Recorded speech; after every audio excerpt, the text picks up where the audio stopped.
16व्या शतकात गुलामांना झोपेतून उठवण्यासाठी चापकाने फटकवायचे, भुकेल्या पोटी 18-18 तास शेतात राबवायचे, त्यांना जनावरासारखं वागवायचे. पण एका गुलामाला कामासाठी नाही तर फक्त आरामासाठी विकत घेतलं होतं. पण खरं हे होतं की त्याला जे करायला भाग पाडलं जात होतं ते गुलामगिरीच्या इतिहासातलं सगळ्यात भयानक काम होतं. त्याला रोज 3-4 महिलांसोबत 16व्या शतकात आफ्रिकेतून माणसांची तस्करी करून त्यांना प्राण्यांसारखं जगाच्या कानाकोपऱ्यात विकलं जायचं. तेव्हापासून ते 19व्या शतकापर्यंत तब्बल 1,25,00,000पेक्षा जास्त आफ्रिकन लोकांना गुलाम म्हणून विकलं गेलं होतं. जसा एखादा दुकानदार आपली वस्तू चमकवण्यासाठी तिला पुसून ठेवतो, तसंच या गुलामांच्या दातांना पॉलिश केलं जायचं, त्यांच्या अंगाला तेल लावलं जायचं जेणेकरून ते निरोगी दिसतील आणि विकणाऱ्याला मालकाकडून जास्त किंमत मिळेल. तिथे 12 ते 30 वर्षांच्या तरुणांना खरेदी करून त्यांच्याकडून सकाळी 6 ते रात्री 10 पर्यंत सलग काम करून घेतलं जायचं. आतोनात कष्टामुळे वयाच्या 35व्या वर्षीच हे गुलाम म्हातारे दिसायला लागायचे. पण या सगळ्या गर्दीत एक असा तरुण होता ज्याचं नशीब आणि कहाणी दोन्ही पूर्णपणे वेगळी होती. त्याचं नाव होतं रोको जोर्ज फ्लोरेन्सिओ, पण इतिहास त्याला पाटा सेका या नावाने ओळखतो. पाटा सेकाची उंची 7 फूट 2 इंच होती.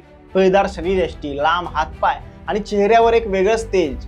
एका श्रीमंत जमीनदाराने त्याची ही शरीरयष्टी पाहून त्याला विकत घेतली. जमीनदाराने जेव्हा त्याला पहिल्यांदा पाहिलं तेव्हा त्याच्या डोक्यात एक भयंकर विचार आला.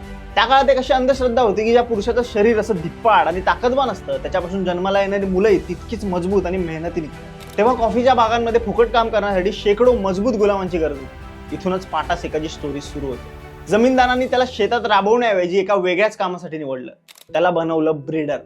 त्याला रोज वेगवेगळ्या गुलाम स्त्रियांसोबत शारीरिक संबंध ठेवायला भाग पाडलं जायचं. एकाच दिवसात अनेक स्त्रियांसोबत त्याला हे करावं लागायचं बळजबरीने. हे सगळं फक्त मालकाच्या आदेशावरून व्हायचं. त्याच्या किंवा स्त्रियांच्या मर्जीचा तिथे काही संबंध नव्हता. नकार द्यायचा अधिकार कोणालाच नव्हता, नाहीतर भयंकर शिक्षा ठरलेली होती. आणि म्हणूनच पाटा सेकाची इतकी काळजी घेतली जायची, कारण जमीनदारासाठी तो माणूस नव्हताच, तो एक इन्व्हेस्टमेंट होता. जितकी त्याची तब्येत चांगली तितकी जास्त मुलं, आणि जितकी जास्त मुलं तितके जास्त गुलाम.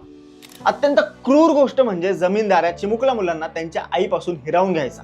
मोठ्या हवेलीत त्यांना नोकरासारखं राबवायचा आणि मोठं झाल्यावर त्यांना बाजारात विकून टाकायचा किंवा शेतात कामाला ठेवायचा. स्वतःच्या रक्ताला स्वतःच्या डोळ्या देखत गुलाम बनताना पाहणं हा पाटा सेकासाठी सर्वात मोठा मानसिक छळ होता. आणि त्या स्त्रियांसाठी पाटा सेकाने आपल्या आयुष्यात नेमक्या किती स्त्रियांसोबत संबंध ठेवले याचा आकडा त्यालाही माहित नाही, पण त्याने 200पेक्षा जास्त मुलं जन्माला घातली. पाटा सेकाला त्याच्या स्वतःच्या एकाही मुलाला वाढवण्याचा, त्याच्यासोबत आयुष्य घालवण्याचा अधिकार कधीच नव्हता. जरी पाटा सेका गुलामीत अडकला असला तरी तो अत्यंत शूर, हुशार होता. जमीनदाराने त्याला घोड्यांची देखभाल आणि बाजारातून सामान वगैरे आणण्याचं काम दिलं होतं. तेव्हा तो चोरून आपल्या मुलांना वाचायला, लिहायला आणि लढायला शिकवायचा.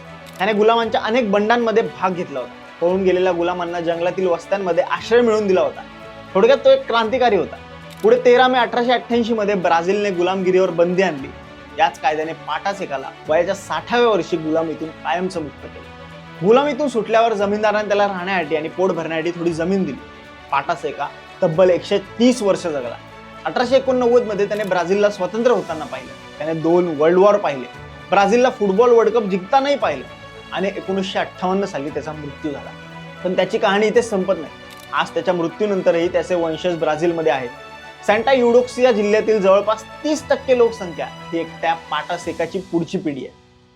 तुम्हाला ही पाटा सेकाची गोष्ट कशी वाटली आम्हाला कमेंट्समध्ये नक्की सांगा. आणि अशाच रंजक गोष्टी जाणून घेण्यासाठी गाजावाजाला लाईक, शेअर, फॉलो आणि सबस्क्राईब करायला विसरू नका.